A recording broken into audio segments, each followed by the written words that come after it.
The silence in the conference room stretched on for long minutes. Alien delegates sat frozen in their chairs, trying to understand how completely their world had changed in just a few hours. They had come expecting to judge whether humanity deserved a place in their galactic community. Instead, they had discovered that humanity was taking control of the entire galaxy. Dr. Han So-young waited patiently for someone to speak. She had been part of the planning for this moment for over a decade, and she knew that the aliens needed time to process what they had learned. The shock of discovering that Earth had been watching and preparing for so long would take time to settle in their minds. Finally, War Chief Bruthen stood up slowly. The massive Corax warrior looked older than he had that morning, as if the weight of defeat had aged him years in a few hours. "If we accept this transition," he said carefully, "what happens to our military forces? The Corax are a warrior people. Fighting is our way of life." Captain Lee Dongwu leaned forward slightly. "War Chief, humanity has great respect for warrior cultures. The Corax will still be warriors, but instead of fighting each other, you will fight alongside us to protect the innocent and maintain peace. You would trust us to serve in your forces?" Bruthen asked, surprise clear in his voice.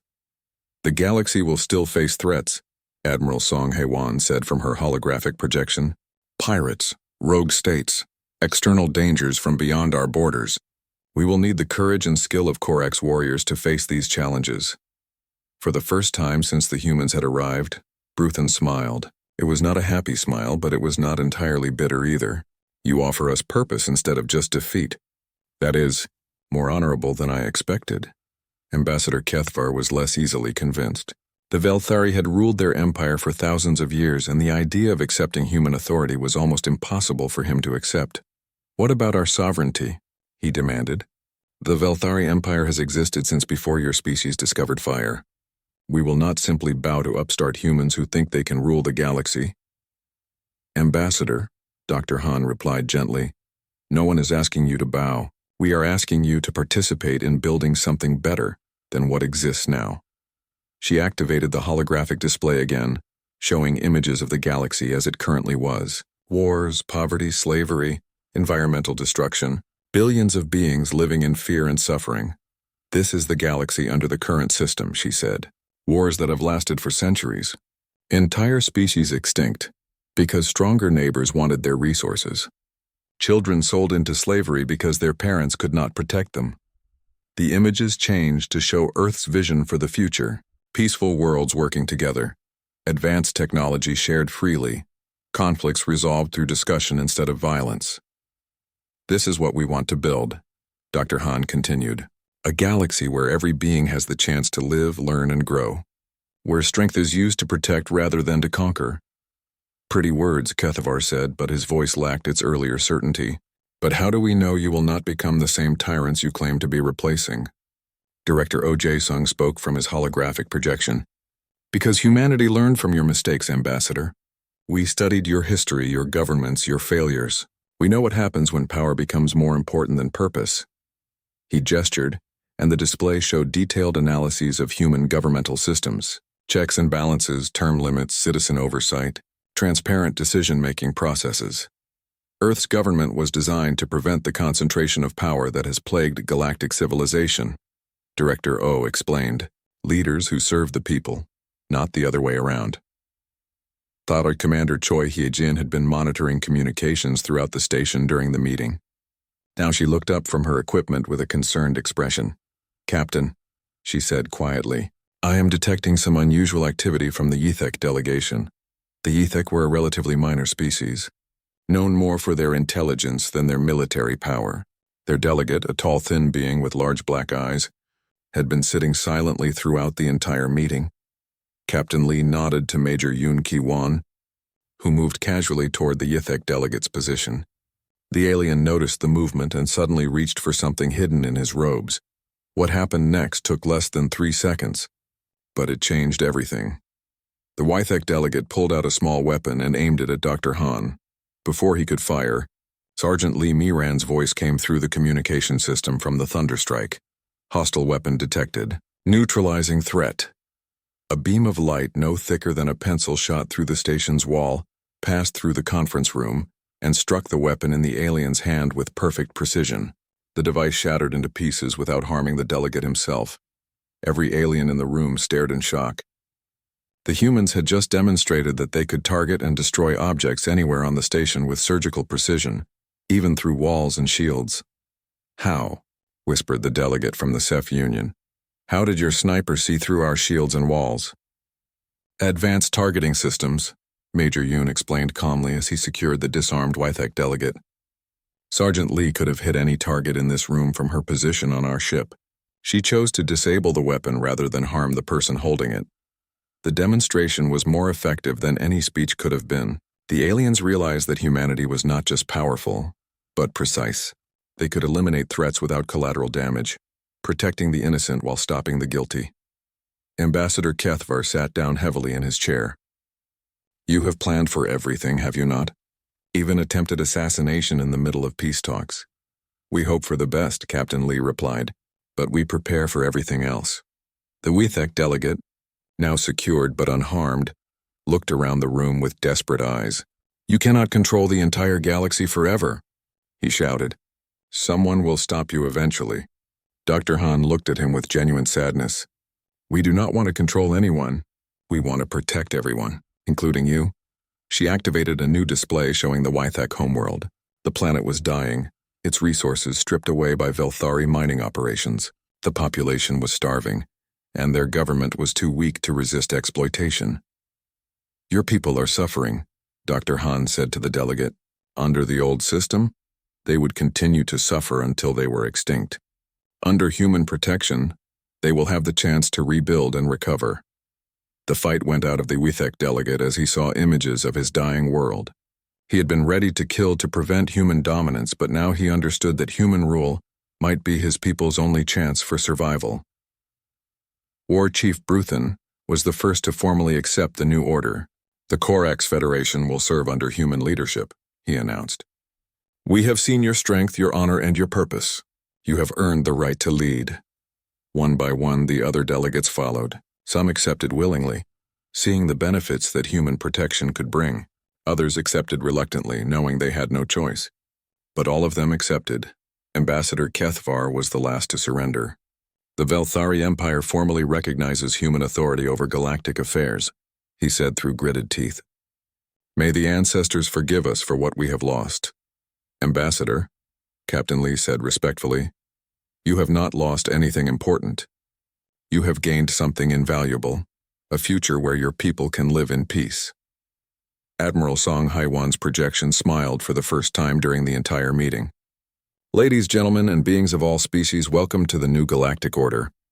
Today marks the beginning of the greatest era of peace and prosperity our galaxy has ever known."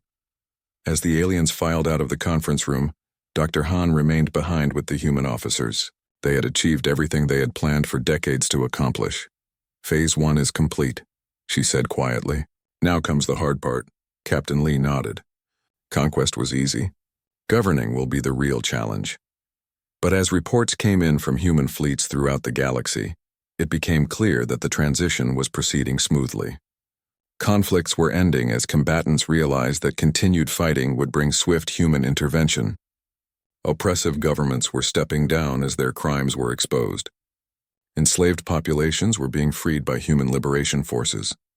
The galaxy that had been ruled by fear and violence for thousands of years was finally at peace. 6 months later, the results spoke for themselves. Trade flourished under human protection. Scientific advancement accelerated as species shared knowledge freely. Art and culture bloomed in ways that had been impossible during the constant warfare of the old order. The aliens who had feared human domination began to understand what Dr. Han had tried to tell them. They had not lost their freedom. They had gained something much more valuable, the freedom to live without fear. Earth had not conquered the galaxy. Earth had saved it. The conference room was much quieter now than it had been before the demonstration. Alien delegates sat in their chairs with the careful stillness of prey animals trying not to attract attention from a predator. Dr. Han So-young sat across from them, her hands folded neatly on the table, waiting patiently for someone to speak. Ambassador Kethvar finally broke the silence. His purple skin had turned pale and his 6 arms trembled slightly as he spoke. "Dr. Han, your species has made quite an impression on us today. Perhaps we should discuss the terms of Earth's membership in the Galactic Council. That would be wonderful, Dr. Han replied with a warm smile. We are very interested in peaceful cooperation with all species. Lieutenant Commander Choi Hee-jin sat beside her, still monitoring alien communications with equipment that looked like a simple translation device. What the aliens did not know was that she could hear every encrypted message being sent throughout the station. Ambassador, Choi said politely, I could not help but notice that you seem to be having communication problems. Your message to the Velthari homeworld appears to be failing to transmit properly. Kethvar's eyes went wide. He had been trying to send a secret message to his government for the past hour, warning them about human capabilities and asking for instructions. The message should have been completely encrypted and undetectable. How do you know about that? He asked carefully. We monitor all communications for security purposes, Choi explained as if it were the most natural thing in the world. We want to make sure no hostile forces are planning to interrupt our peaceful discussions. The implications hit every alien in the room at the same time. The humans were not just listening to their conversations. They were blocking communications they did not want to be sent. War Chief Bruthen, who had returned from his flagship with his pride badly damaged, stood up suddenly. His massive frame towered over the table, and his small red eyes burned with anger. You dare to spy on sovereign communications? He roared. This is an act of war. Captain Lee Dongwu, who had been sitting quietly until now, looked up at the Korax leader without any sign of fear. War Chief, we are not spying. We are protecting. Earth has learned that the best way to keep peace talks peaceful is to make sure no one can call for reinforcements or plan attacks. You cannot stop us from contacting our homeworlds forever, Kethvar said, trying to sound more confident than he felt. You are correct, Captain Lee agreed. We only need to control communications until our business here is finished. Dr. Han activated her holographic projector again, but this time the images that appeared were very different from before. Instead of showing Earth's colonies and cities, the display showed star maps with red dots scattered throughout the galaxy.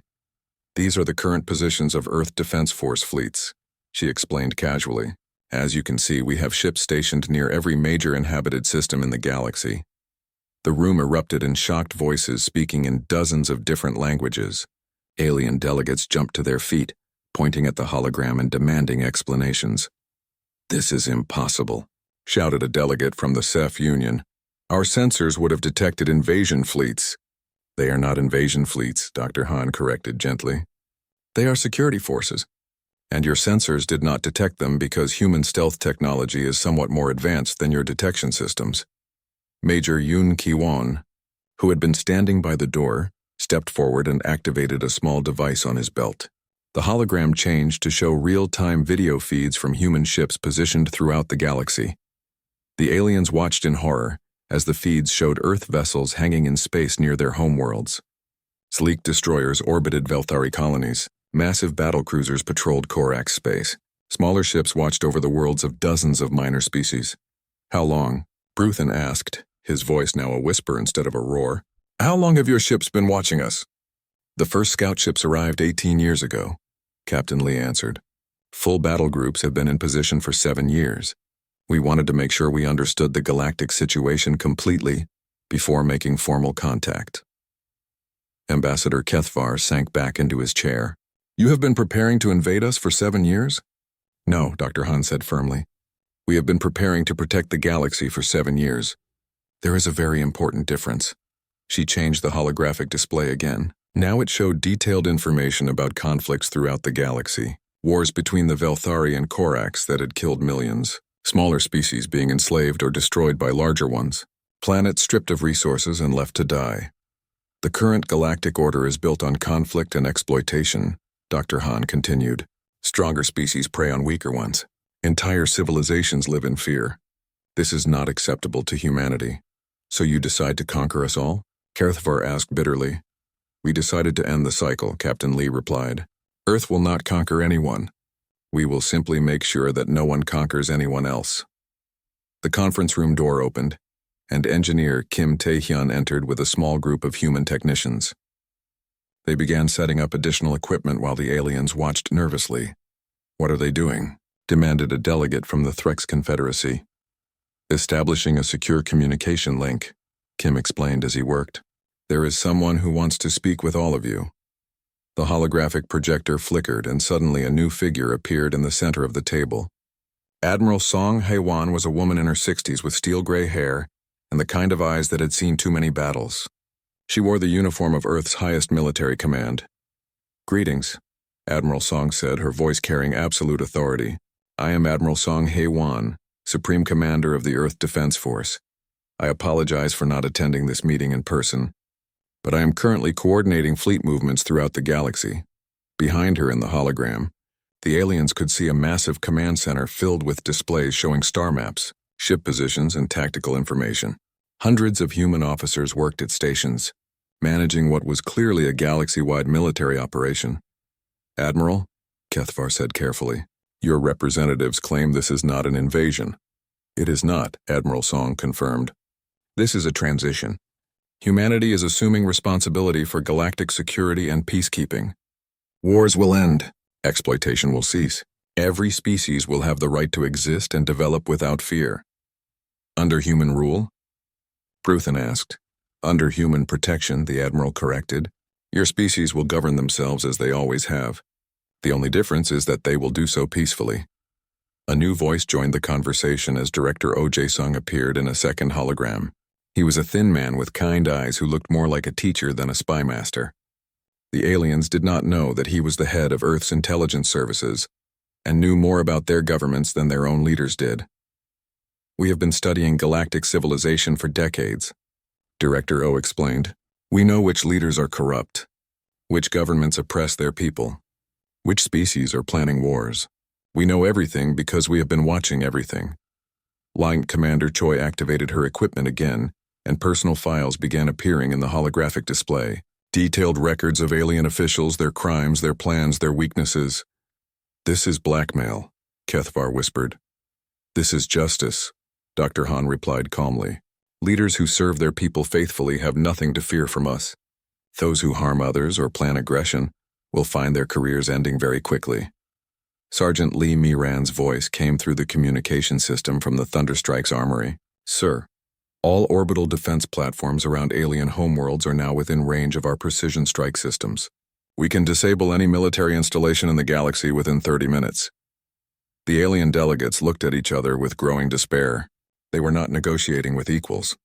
They were surrendering to conquerors who were polite enough to let them keep their dignity. "What do you want from us?" asked the delegate from the Ceph Union. "Peace," Captain Lee answered simply. "An end to the wars. Protection for the weak. Justice for the oppressed. A galaxy where every species can reach its full potential without fear." "And if we refuse?" Bruthen asked.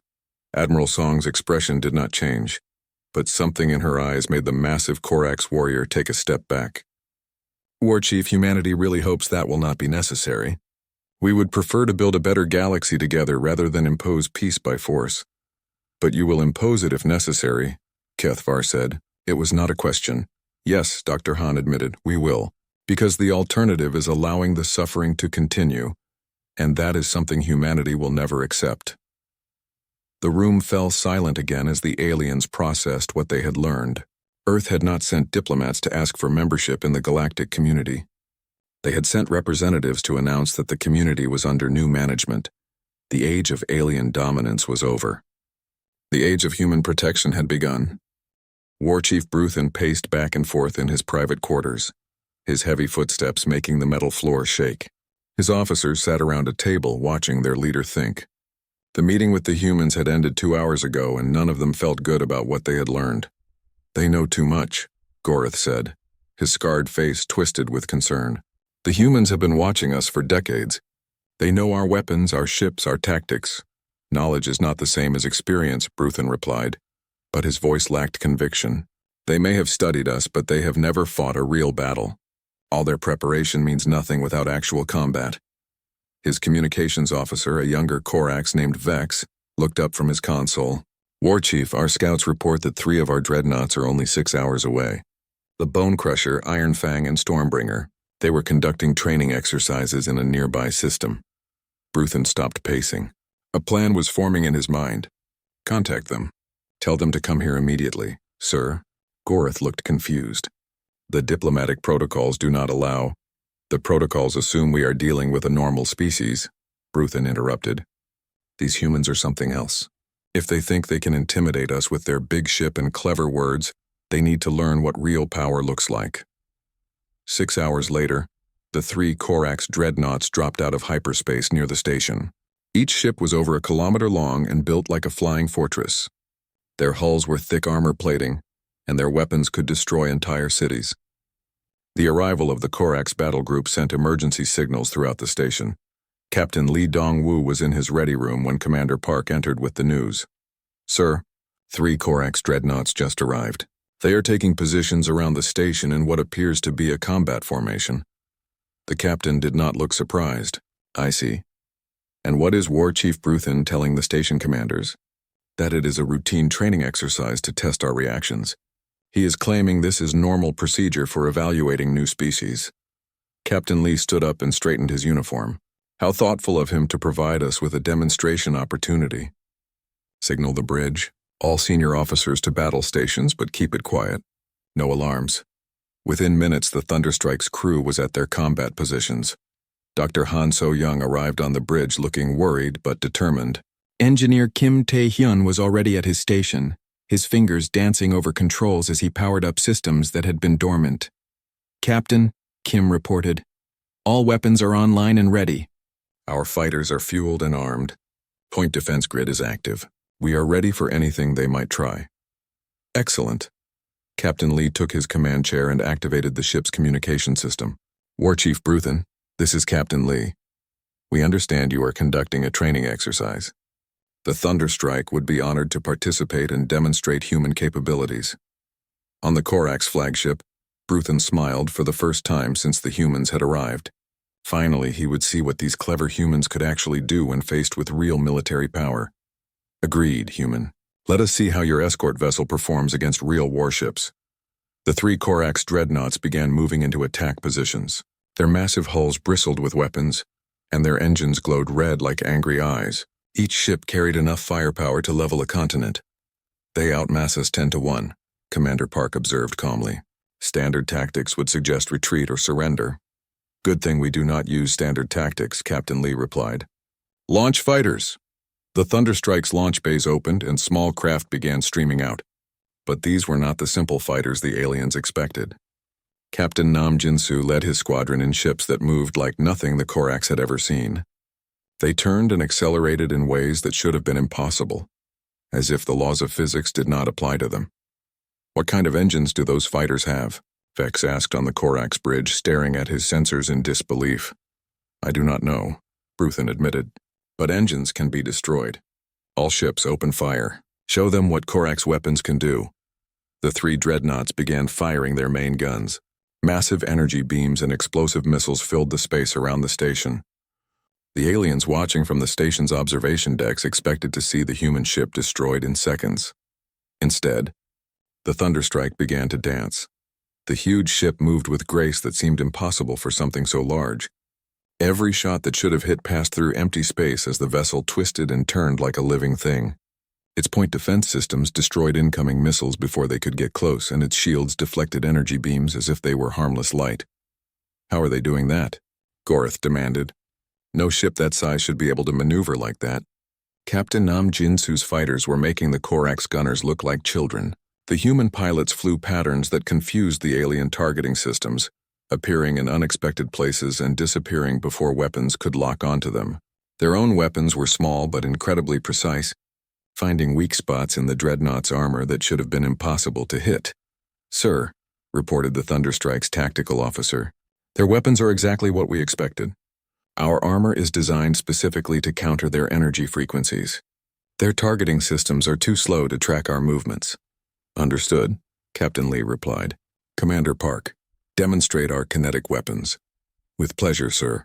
The Thunderstrike fired a single projectile from its main gun. It was not a missile or energy beam, but a solid piece of metal no bigger than a baseball. The aliens expected it to bounce harmlessly off the Corax armor. Instead, it punched through the shields of the Iron Fang like they were not there and tore a hole completely through the ship's hull. Emergency alarms screamed as the dreadnought began venting atmosphere and debris. Impossible, Bruthen roared. Our shields are rated against any known weapon. Sir, his science officer said in a shaking voice. The projectile was moving at nearly 10% of light speed. At that velocity, it has more kinetic energy than our largest bombs. The human fighters were now systematically disabling the weapon systems of all 3 Corax ships. They moved too fast to be targeted and struck with surgical precision. Within minutes, the mighty dreadnoughts were floating helplessly, their weapons offline and their crews struggling to understand what had happened to them. This is not possible, Vex whispered. They are using technology we have never seen before. Captain Lee's voice came over the communication channel, as calm and professional as ever. War Chief Bruthen, I believe there has been an accident. One of our weapons misfired and damaged your ship. We would like to offer assistance with rescue operations. Bruthen stared at the main screen, where the Thunderstrike hung in space like a predator that had just finished playing with its prey.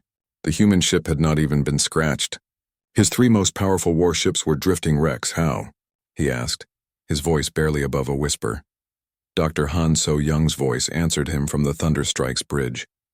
War Chief, humanity has been preparing for this moment for a very long time. We studied your weapons, your tactics, your ship designs. We built our technology specifically to counter everything you could throw at us. But why? Ambassador Kethvar's voice joined the conversation from the station. The Velthari had been watching the entire battle with growing horror. Why prepare for war if you come in peace? Captain Lee answered. Ambassador, we come in peace because we are prepared for war. Earth learned long ago that the best way to avoid a fight is to make sure you can win it quickly, if it becomes necessary. Sergeant Lee Myran, watching from the Thunderstrike's weapons control center, smiled as she powered down her railgun systems.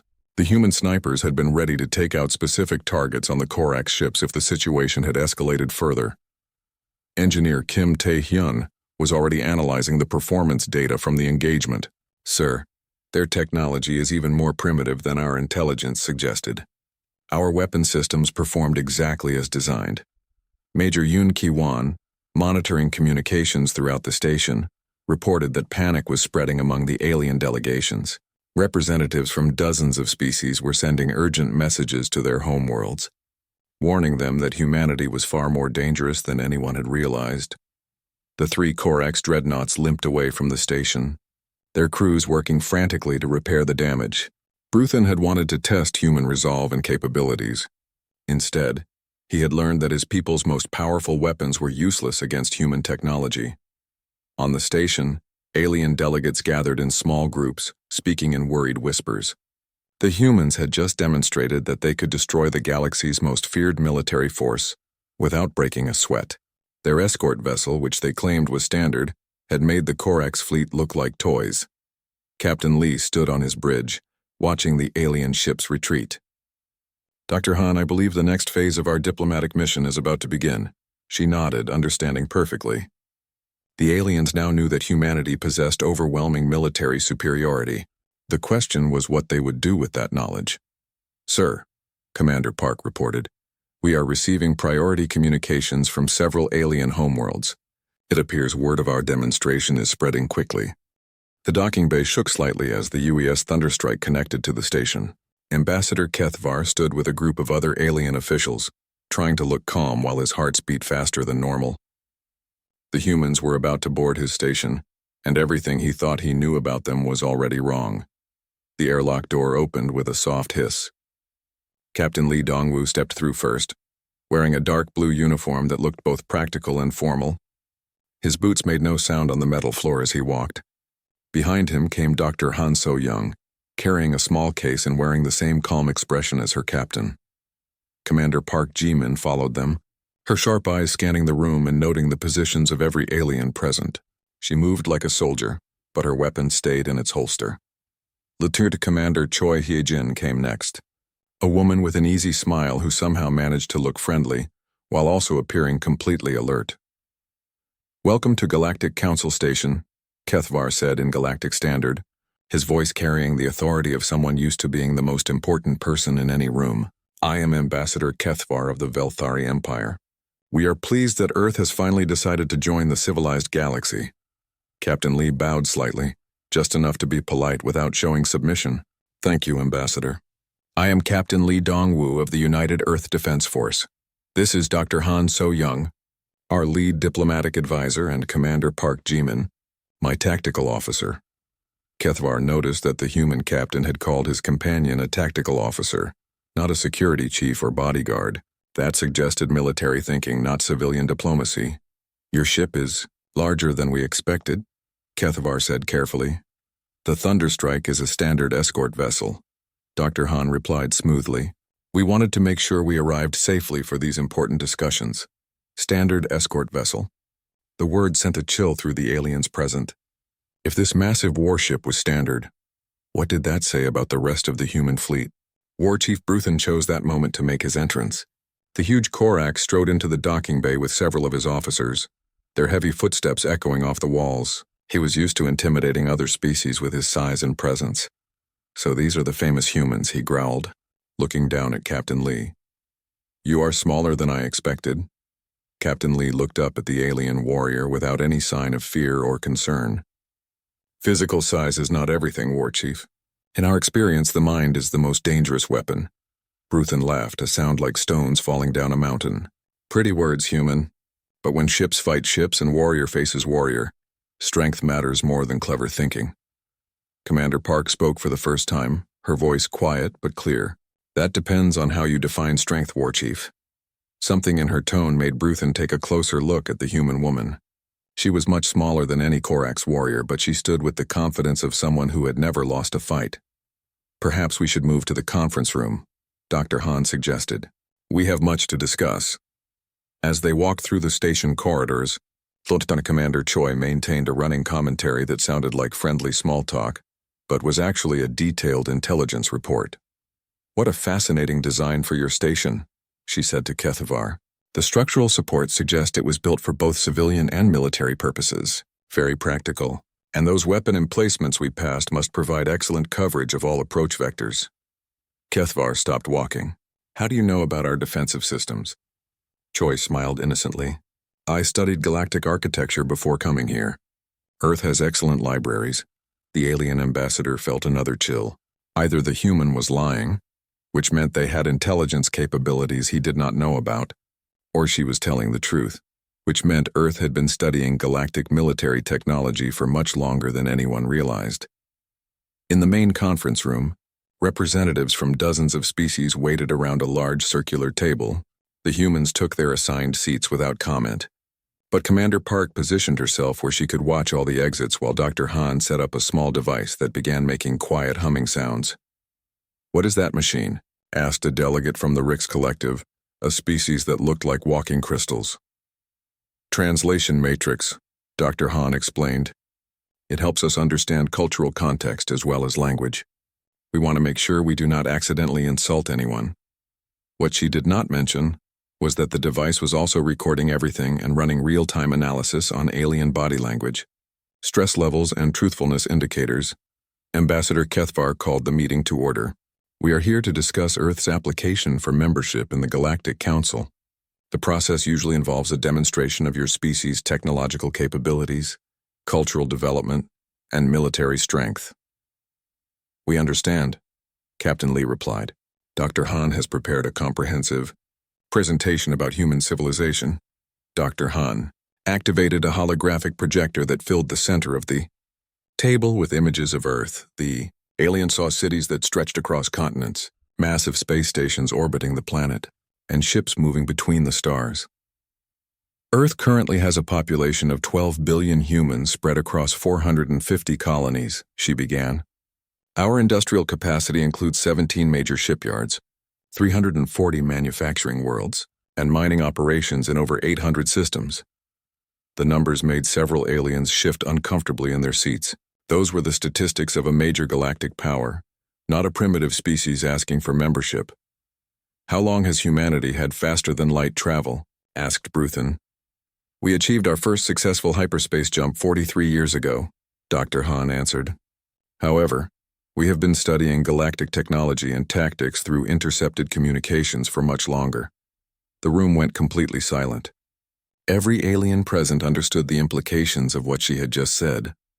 Humanity had been watching and learning from them for decades before making contact. Major Yoon Ki-wan, who had been standing quietly by the door, chose that moment to speak. "If I may, Captain, our security sweep of this section is complete." Captain Lee nodded. "Thank you, Major. Any concerns?" "Standard defenses.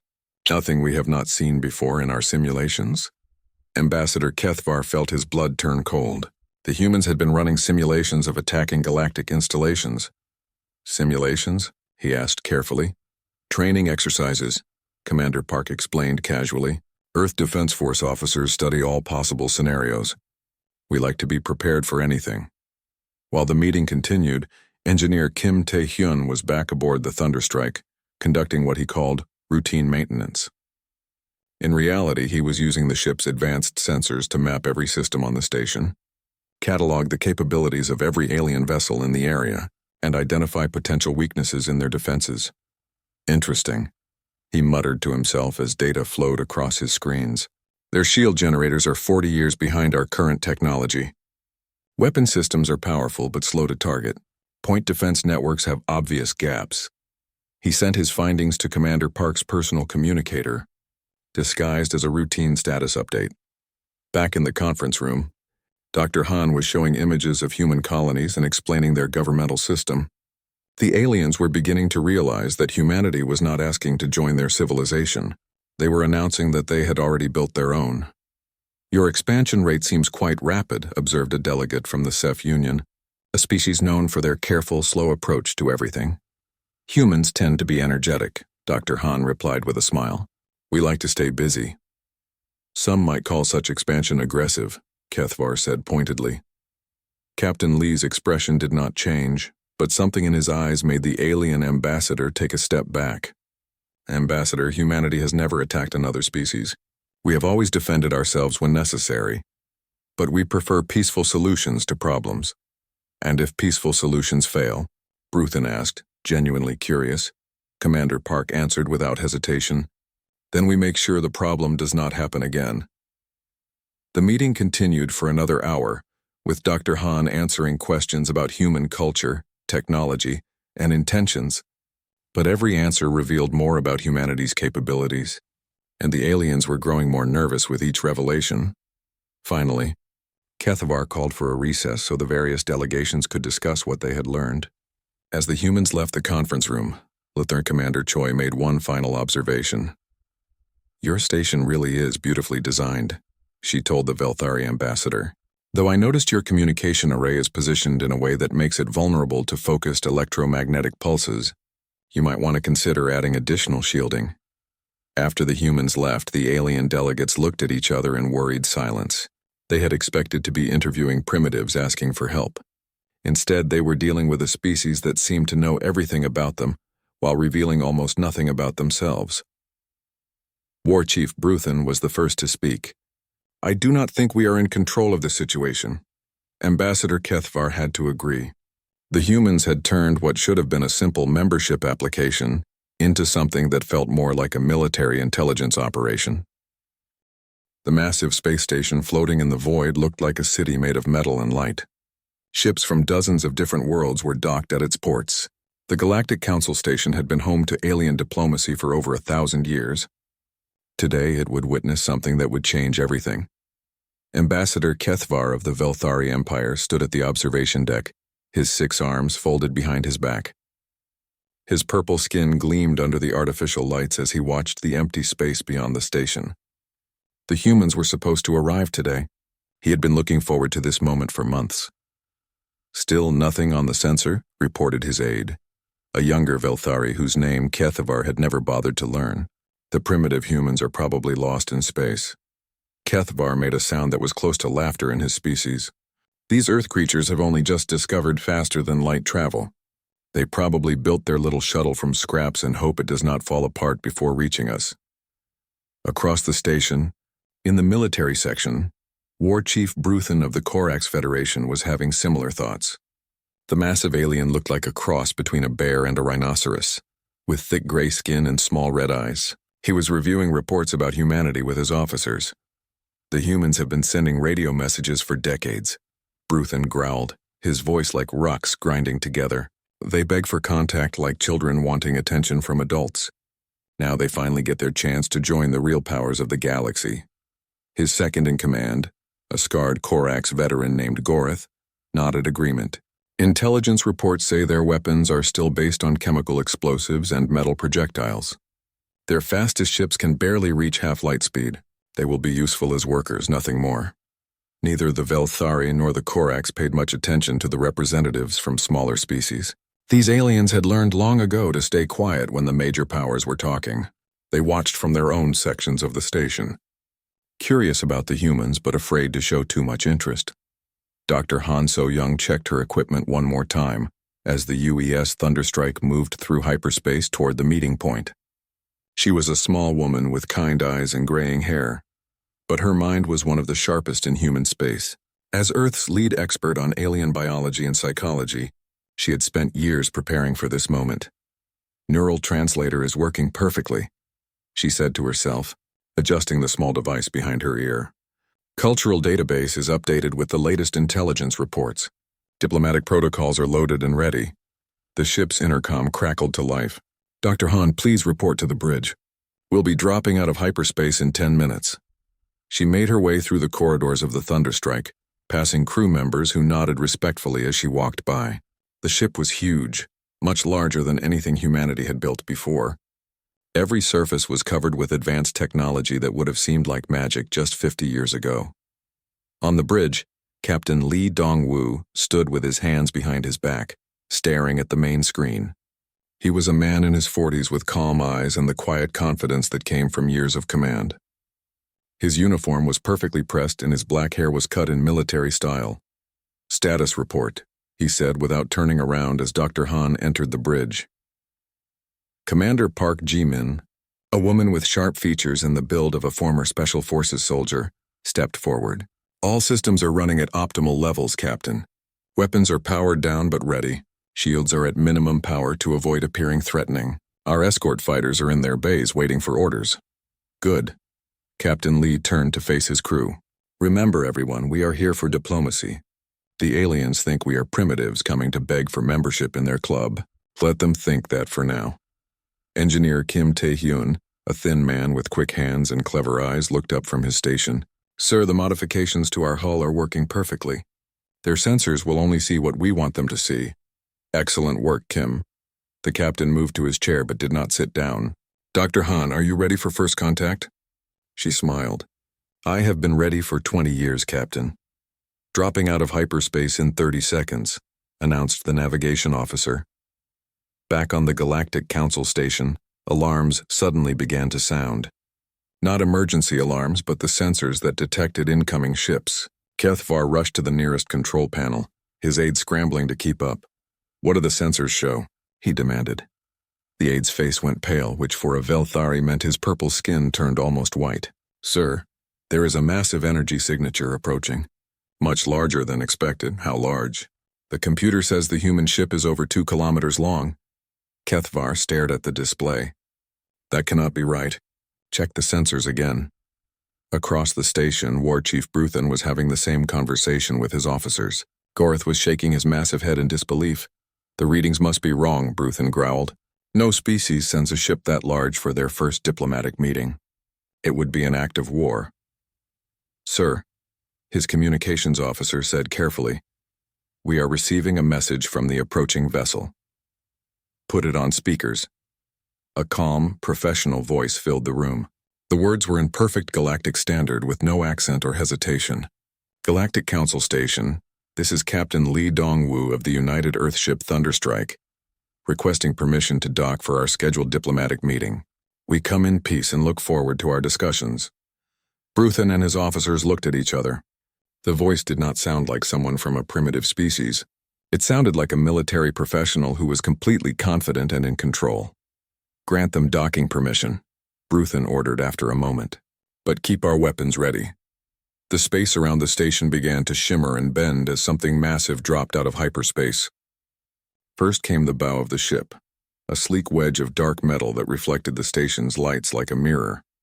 Then came the main body, stretching on until the aliens watching could not see the end of it. The UES Thunderstrike was beautiful in the way that only a weapon could be beautiful. Its hull was smooth and black, broken only by the soft blue glow of its engines and the occasional flash of light from its sensor arrays.